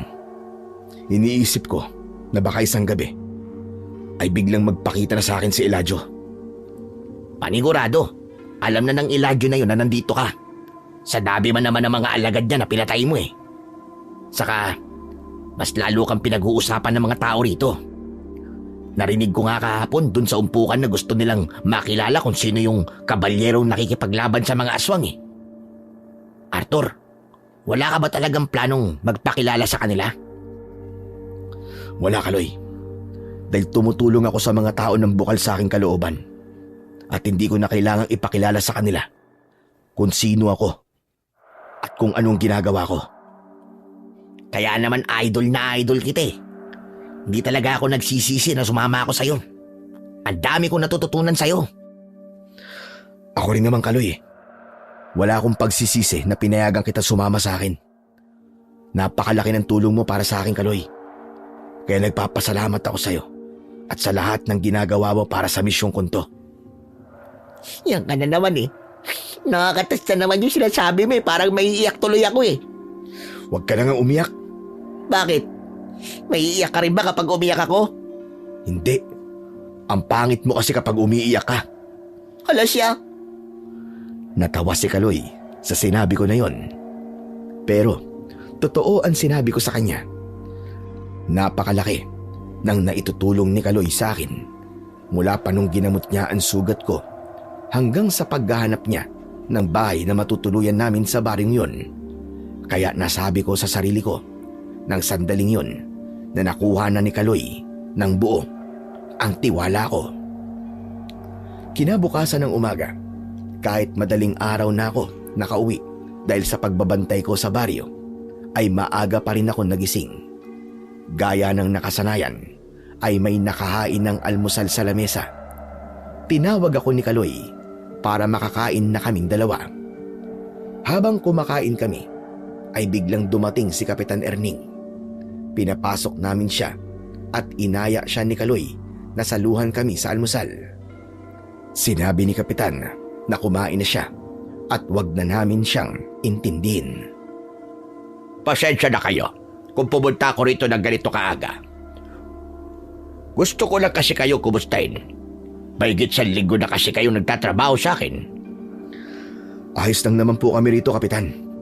Saka, nasanay na rin po kami sa trabaho namin dito sa taniman. Mabuti naman kung ganon. Kung may kailangan kayo o problema, ay magsabi lang kayo sa akin. Huwag kayo mahihiya. Oo nga pala. Baka naman lumalabas pa kayo sa gabi ha. Napapansin ko kasi na mas napapadalas ang pagsalakay ng mga aswang dito sa atin. Hindi na po kami lumalabas kapag madilim na. Kaya wala po kayong dapat na ipag-alala sa amin. Sana talaga ay maubos na ng kabalyerong yon ang mga aswang para matapos na ang problema natin dito. Para na rin makapamuhay tayong lahat dito na mapayapa at tahimik. Nako, Kapitan, sigurado ako na hindi magtatagal ay mauubos na ang mga aswang dito. Sobrang galing po kasi ng kabalyerong yon. Lahat ng aswang na susubukan siyang labanan ay kamatayan ang kahihinatnan. Bakit, Kaloy, kung makapagsalita ka, ay parang kilala mo ang kabalyerong yon? Kilala mo ba ang totoo niyang pagkatao, Kaloy? Nako, hindi po. Lahat naman po tayo rito walang ideya kung sinong magiting na kabalyero na yun Nasabi ko lang po yun kasi hindi po ba lahat ng aswang na kinakalaban niya ay nagawa niyang talunin at patayin. Sa bagay, tama naman ang sinabi mong yan. Napakahusay talagang makipaglaban ng kabalyero na yon. Kaya sana ay magpakilala siya sa atin para makapagpasalamat tayo sa kanya ng personal. Sana nga po, Kapitan. O paano, aalis na ako. Kayo na bahala sa mga gulay ha. Ay bukas ka pala. Anihin nyo na mga pechay at dalhin nyo sa bahay ko para makuha na mga yon ng umorder nun sa akin. Sige po, Kapitan. Kami na pong bahala doon ni Kaloy. Mag-iingat po kayo. Nang nakaalis na si Kapitan Erning, ay tumingin ako kay Kaloy at pinanlakihan ko siya ng mata. Oo. Bakit ganyan ka makatingin sa akin? Pinakaba mo kasi ako kanina. Akala ko'y madudulas ka na sa pagsasalita mo Ang akala ko ay masasabi mo na kay Kapitan na ako ang sinasabi nilang kabalyero. Huwag kang kabahan. Hindi ko kinakalimutan na walang ibang dapat makaalam na ikaw yung kabalyero. Pero alam mo, curious na talaga ako sa itsura ng Eladio na yon. Ano bang itsura niya? Sa totoo lang, Kaloy, hindi ko din alam ang itsura ni Eladio kapag nasaan yung tao siya. Kaya wala akong ideya. Ang nakita ko pa lang ay ang itsura niya kapag nasaan yung aswang siya. At masasabi ko na kumpara sa ibang mga aswang, ay mas mabagsik siyang tignan. Sana talaga makaharap mo na siya para matapos na ang problema ng mga tao rito at may paghiganti mo na ang nobya mo. Sana nga, Kaloy. Sana nga. Isang malalim na paghinga ang pinakawalan ko. Alam ko sa sarili ko na matagal na akong handa sa paghaharap namin ni Eladio. Ngunit sa tuwing iniisip ko kung ano-ano ang posibleng mangyayari sa aming laban, ay may konting takot akong nararamdaman. Takot na baka maisahan ako ni Eladio at sa uli ay ako pala ang matatalo. Pagsapit ng gabi, pagkatapos namin maghapunan ni Kaloy, ay naghanda na ako para sa pagtugis ko sa mga aswang. Dinala ko ang aking mga sandata at hindi ko kinalimutan ang aking bandana. Bago ko umalis, ay nagpaalam muna ako kay Kaloy. Kaloy, ikaw na munang bahala rito Pagkaalis ko, isarado mo ng maigi ang pinto at huwag mong kakalimutang magkandado, pati yung mga bintana. Alam mo, Arthur, may naisip ako kanina. Ano naman yun? Ano kaya kung samahan kita sa pagbabantay mo rito sa baryo? Hayaan mo kung tulungan ka makipaglaban sa mga aswang. May itak naman tayo rito Siguro naman, ay pwede ko yung gamiting sandata, di ba? Kaloy, kaya ka sumama sa akin ay para gamutin ako kapag nasugatan ako sa pakikipaglaban. Yun ang naging usapan natin. Hindi kita pinayagan sumama sa akin para makipaglaban ka rin sa mga aswang. Hindi kaya ng konsensya ko na hayaan kang makipaglaban sa mga aswang kahit alam kong wala kang alam pagdating sa mga ganung bagay. Ang panggagamot ang dapat mong pagtuunan ng pansin dahil naniniwala ako na doon ka magaling. Paano naman ako makakapanggamot? Hindi ka nga magalusan man lang sa pakikipaglaban mo sa mga aswang. Bakit? Ano bang gusto mo? Masugatan ako ng mga aswang? Uy, wala ako sinabing ganyan Siyempre, ayoko masasaktan ka ng mga aswang, no? Pero pakiramdam ko kasi wala akong silbi sa'yo. Kaya gusto sana kitang tulungan sa pakikipaglaban. Anong walang silbi? Hindi ba sinabi ko sa'yo na napakalaki ng naitutulong mo sa akin? Huwag mo nang isipin na wala kang silbi. Basta dito ka lang.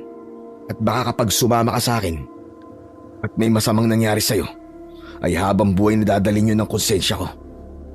Sige na, kailangan ko nang umalis. At tumahaba na tong pag-uusap natin. Yung mga bilin ko ha, huwag mong kakalimutan.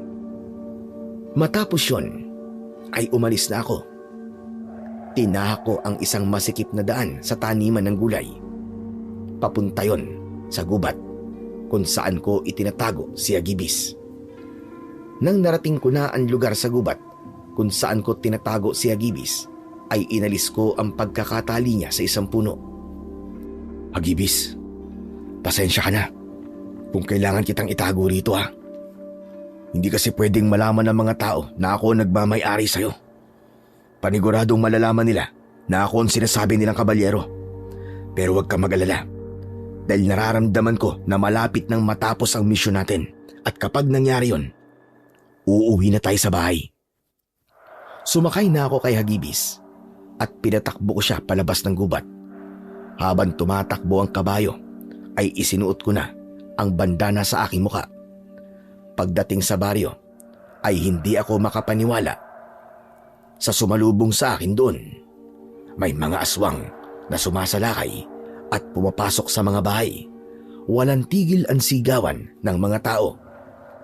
Nagulat ako nang biglang lumapit si Kaloy sa akin at agad kong napansin ang dugoang itak na hawak niya. Arthur, mabuti talaga nandito ka na. Ang daming mga aswang. At anong ginagawa mo? Bakit may dala kang itak?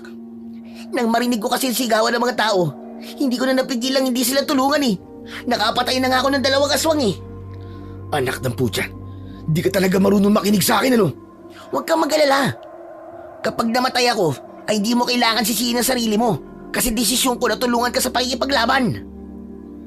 Magsasalita pa sana ako nang nakita ko ang 2 aswang na pasugod kay Kaloy. Agad kong binaril sa noo ang 2 aswang. Nang sandaling yun, hinayaan ko na si Kaloy na tulungan ako sa pakikipaglaban.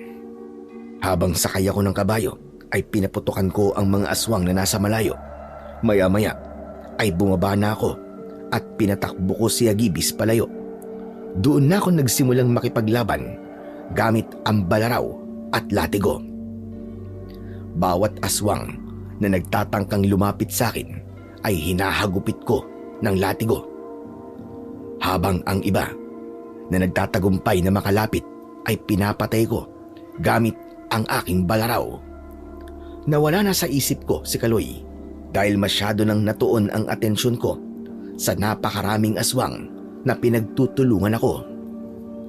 Pero dahil masyado silang marami, ay may mga pagkakataon na nagagawa nila akong masugatan gamit ang matutulis nilang mga kuko at mga ngipin. Hanggang sa hindi inaasahang pagkakataon ay nahablot ng isang aswang ang bandanang nakatakip sa aking muka. Sandali ako natigilan nang tuluyan ng nalantad ang aking muka. Sigurado ko na may ilang mga tao ang nakakita sa mukha ko pero wala na akong oras para isipin pa yon. Inisip ko na lang na wala na akong magagawa dahil nangyari na ang hindi dapat mangyari. Ipinagpatuloy ko na lamang ang aking pakikipaglaban sa mga aswang at makalipas ang ilang sandali ay nagawa ko ng patumbayin ang lahat ng mga aswang. Luminga ako sa paligid para hanapin si Kaloy at labis akong nagimbal nang nakita ko siyang hawak ni Eladio na nasa anyong aswang. Nakatutok sa leeg ni Kaloy ang matutulis na mga kuko ni Eladio. Kumusta ka na, Arthur? Masaya ka ba na muli tayong nagkita? Walang iya ka, Eladio. Pakawalan mo ang kaibigan ko. Huwag mo siyang idamay sa laban nating dalawa. Huwag kang duwag. Kung gusto mong iligtas ang kaibigan mo, sumunod ka sa amin sa gubat. Sa oras na hindi mo siya pakawalan, papatayin kitang hayop ka. Tumigil ka! Wala ka sa posisyon para utusan ako! Isang malakas na halakhak ang pinakawalan ni Eladio ng mga sandaling yon at pagkatapos nun ay mabilis niyang hinila si Kaloy patungo sa direksyon kung saan naroon ang gubat. Sinundan ko sila Pero walang nagawa ang kapangyarihan ng aking mutya dahil mas mabilis kumilos si Eladio ng di hamak. Isa yung patunay na isa siyang malakas na uri ng aswang. Pagdating sa loob ng gubat ay nawala sa paningin ko sina Eladio at Kaloy. Huminto ako at lumingalinga sa paligid. Eladio! Magpakita ka sa akin, hayop ka! Huwag mong sasaktan si Kaloy! Dahil hindi mo magugustuhan ang gagawin ko sa'yo, demonyo ka! Wala akong ibang narinig kundi ang huni ng mga panggabing ibon at ang pag-ihip ng hangin. Muli akong tumakbo upang hanapin sina Eladio at Kaloy hanggang sa natigilan ako nang narinig ko ang malakas na pagsigaw ni Kaloy. Tumakbo ako sa direksyon kung saan ko narinig ang pagsigaw ni Kaloy. Makalipas ang ilang sandali ay nagulat ako nang nakasalubong ko si Kapitan Erning. Kapitan, ano pong ginagawa niyo rito? Nakita ko na dinala rito ni Eladio si Kaloy, kaya sinubukan kong hanapin sila.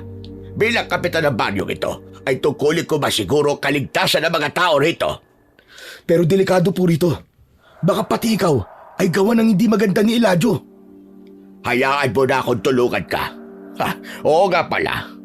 Hindi ako makapaniwala na ikaw pala, kabalyero. Kaya pala ng unang beses kitang nakita, ay may kakaiba na akong naramdaman sa iyo. Saka na po natin pag-usapan ang tungkol sa bagay niyan, Kapitan. Kung ayaw niyo po talagang sundin ang sinabi ko, ay bahala na po kayo. Basta mag-iingat po kayo, Kapitan. Mas makakabuti siguro na maghiwalay tayo sa paghahanap kay Kaloy. Sumang-ayon si Kapitan Ernin sa sinabi ko sa kanya. Tumakbo kami sa magkaibang direksyon. Habang hinahanap ko si Kaloy, ay panay ang dasal ko na sana ay makita ko pa siyang buhay. Tinalasan ko ang aking mata at pakiramdam hanggang sa nakita ko si Kaloy na humihingal na nakasandal sa isang puno. Agad ko siyang nilapitan at doon ko nalaman na duguan siya. Hawak niya ang kanyang tiyan kung saan meron siya nung malalim na sugat na halatang mula sa kalmot ng aswang. Salamat sa Diyos at nakita na rin kita, Kaloy. Mabuti na lang at nagawa akong makatakas kay Eladio.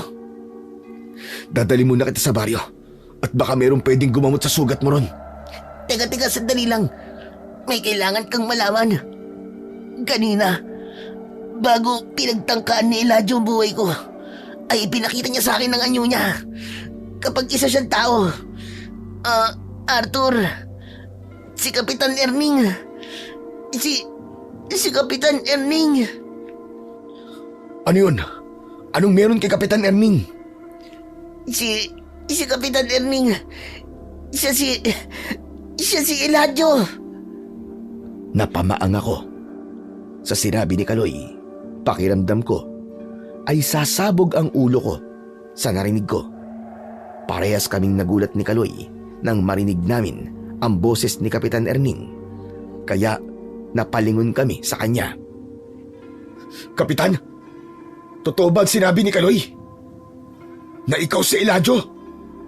Alam mo, hindi ko alam kung may sapusa ang kaibigan mong yan. Biruin mo.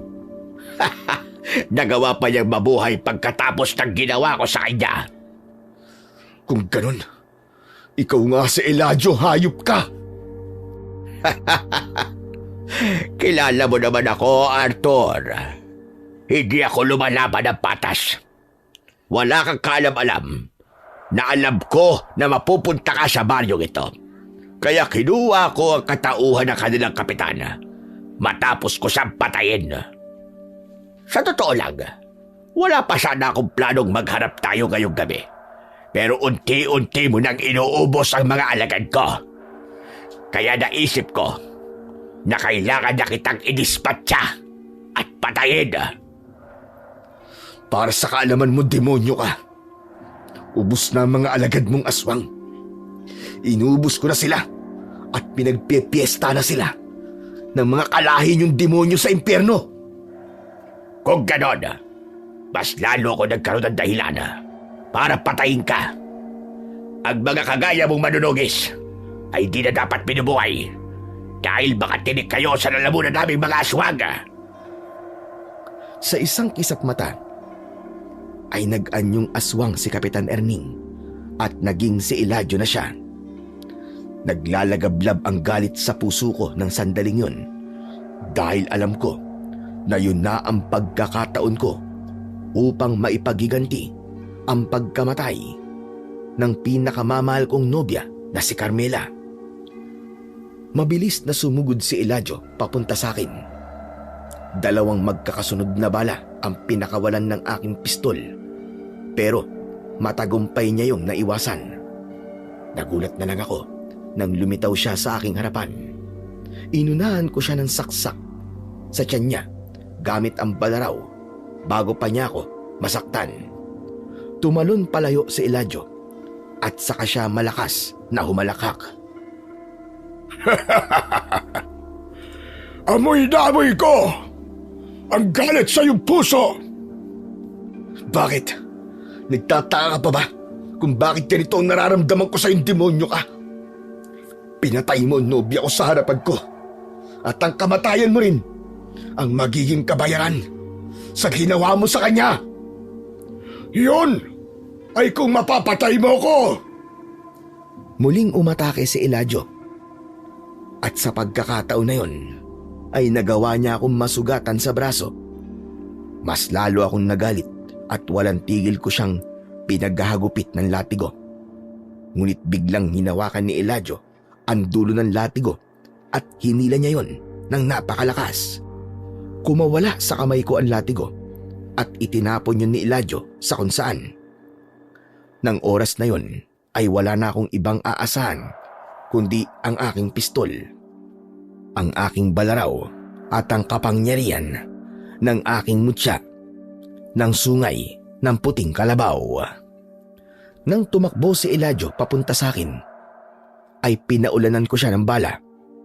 May isang tumama sa balikat niya pero hindi yun sapat para mapatumba ko siya. Nang nawalan na ng bala ang aking pistol, ay wala na akong nagawa kundi ang bitiwan yon. Paano ba yan? Isang sandata na lamang ang meron ka. Anong gagawin mo na ngayon? Diablong buang ka. May sandata man ako wala, ay kayang-kaya pa rin kitang patayin. Tandaan mo yan. Nagulat ako nang biglang nawala si Eladio sa kinatatayuan niya. Lumitaw siya sa likuran ko at malakas akong napasigaw nang bumaon sa likod ko ang matutulis niyang kuko. Pagharap ko ay sa dibdib naman niya ako kinalmot. Napaatras ako at nawalan ako ng balanse. Napaupo ako habang papalapit si Eladio sa akin. Wala kang laban sa akin, Arthur. Sigurado ko na mababaliw ang tatay mo kapag dinala ko sa kanya ang putol-putol na peraso ng katawan mo at iiitya ko sa kanya ang pugot mong ulo. Hindi na ako nagsalita. Labis na ang pangihinang nararamdaman ko. At pakiramdam ko ng mga sandaling yon, ayun na ang aking magiging katapusan. Palapit na ng palapit si Eladio sa akin at alam ko na sa sandaling malapitan niya ako ay kamatayan ko na ang susunod na mangyayari. Ngunit laking gulat ko nang mula sa kung saan ay sumulpot si Agibis. Mabilis siyang tumakbo papunta kay Eladio at malakas niya tong sinipa. Sa lakas ng sipa ni Agibis ay tumalsik si Eladio at malakas na humampas ang katawan niya sa isang puno. Agad akong tumayo at lumapit kay Eladio. Bago pa siya makatayo ay itinutok ko na ang balaraw sa leeg niya. Nakita ko ang takot sa mga mata ng pinuno ng mga aswang. Alagang masasabi ko na napakabuti talaga ng Panginoong Diyos kahit kailan. Dahil hindi niya hinahayaan na magtagumpay ang mga kagaya mong demonyo. Sa isang iglap, nilaslas ko ang leeg ng aswang gamit ang aking matalas na balaraw. Sumirit ang dugo niya. Hindi pa ako nakontento at paulit-ulit ko siyang pinagsasasaksak sa tapat mismo ng kanyang puso at sobrang pinagdiinan ko pa yon. Hanggang sa tuluyan na siyang nawalan ng buhay. Umuusok ang kanyang katawan na bumagsak sa lupa. Tumayo na ako at hindi ko napigilang lumuha. Dahil sa wakas ay nagtagumpay akong bigyan ng hustisya ang pagkamatay ng nobya kong si Carmela. Maya-maya lang ay lumapit si Kaloy sa akin at tinapik niya ako sa balikat. Sumakay na kami sa kabayo, papunta sa mismong baryo. Uy, Kaloy, kayang pa ba? Malapit to sa bitoka eh. Pero, sige lang. Kaya ko pa. Huwag ka mag-alala. Sigurado ako na mayroong manggagamot sa baryo at magagamot niya tayo ron. Sabi ko na nga ba matatalo mo si Eladio. Napakagaling mo talagang manunugis, Arthur. Pero ngayon tapos na ang mission mo. Maghihiwalay na ba tayo? Siguro. Babalik na lang ako sa baryo namin. Hindi mo na kailangan bumalik doon. Dahil sasama ka na sa akin sa pag-uwi ko sa bahay namin. Doon mo mas lalong pag-uusayan ang panggagamot mo. Dahil matutulungan ka ng tatay ko pagdating sa bagay na yan. Talaga? Hindi mo ba ako gina-joke time? Isasama mo talaga ako? Oo nga. Walang halong biro. Pexman, cross my heart. Dahil sigurado ako na doon sa lugar namin ay makikita ng mga tao ang halaga mo bilang isang mahusay na albularyo. Narinig ko ang pag-iyak ni Kaloy sa likuran ko. Hindi nagtagal ay nakarating na kami sa baryo at doon ay ginamot ng isang albularyo ang mga sugat namin. Nang nakabawi na kami ng lakas ni Kaloy, ay naglakbay na kami sakay ng kabayo ko. Pagdating sa bahay, ay agad kaming sinalubong ni tatay. Kita ko sa mukha niya ang saya at ginhawa nang nakabalik ako ng buhay. Ikinuwento ko ang lahat ng nangyari sa paglalakbay ko at kung paano ko napatay si Eladio. Ipinakilala ko rin kay tatay ang kaibigan kong si Kaloy na kasakasama ko sa pagtugis ko sa mga aswang. At sinabi ko sa kanya kung gaano kalaki ang naitulong niya sa akin para magtagumpay ako. Simula noon, naging bahagi na ng pamilya namin si Kaloy. Sinanay siya ng tatay ko sa panggagamot at hindi nagtagal ay nakilala siya sa lugar namin bilang isang mahusay na albularyo. Masaya ko dahil alam kong matatahimik na ang kaluluwa ni Carmela. Aminado ko na hindi tama ang magiganti. Pero para sa akin, hindi lang yun basta pagiganti. Ginawa ko yun para matapos na ang kasamaan ni Eladio at para wala ng buhay ang mawala nang dahil sa mga pesteng aswang. Hanggang dito na lamang po ang aking kwento at sana may natutunan po kayo na magandang aral. Maraming salamat po sa pakikinig. Sa kwentong ito, pinapakita lamang sa paglalakbay ng buhay, darating ang isang taong hindi mo inaasahan.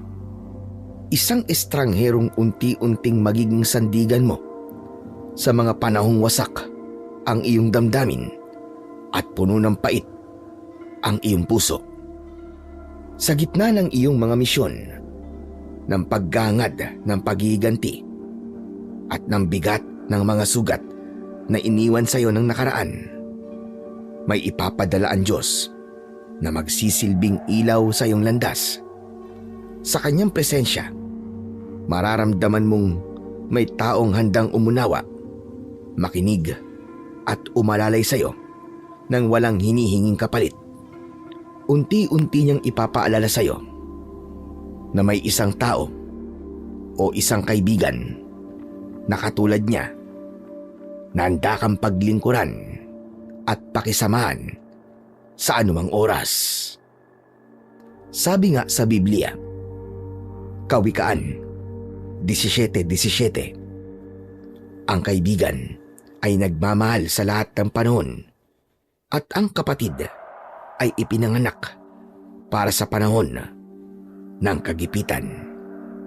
At sa huli, mauunawaan mo na ang pagdating niya sa iyong buhay ay hindi aksidente, kundi bahagi ng plano ng Diyos upang ikaw ay mapalakas at maituwid. Sa kabila ng lahat ng laban na iyong haharapin, siya ang magiging patunay na may mga taong mananatili hindi lamang sa oras ng tagumpay, kundi lalo na sa panahon ng iyong paghihirap. Sa kanya, matatagpuan mo ang isang kaibigang totoo, tapat at maaasahan, magpakailanman. Isang biyayang hindi matutumbasan ng kahit na anong paghiganti o galit sa mundo. Sabi nga sa kasabihan, di bali ng isa lang ang kaibigan, basta totoo at tapat, kaysa marami nga, ngunit sa pagtalikod mo, puro paninira ang inihahatid sa iyo. Hindi nasusukat sa dami ang pagkakaibigan, kundi sa katapatan ng iilang nananatili. Sapagkat sa mundong puno ng pakitang tao, mas mahalaga ang isang pusong totoo kaysa sa maraming ngiti na may lihim pala na pagtataksil. Maraming salamat po sa walang sawang pakikinig nyo at suporta sa aking mga YouTube channel na The Voice Addict at mga kwento ni Apong Isaac. Huwag nyo rin pong kalimutang mag-subscribe at i-hit ang notification bell para sa mas marami pang makapigil hininga na kwentong aswang at katatakutan mula sa mundo ng kapabalaghan. Hanggang sa muli po, at pagpalain kayong lahat ng ating dakilang Diyos na siyang pinakamakapangyarihan sa lahat.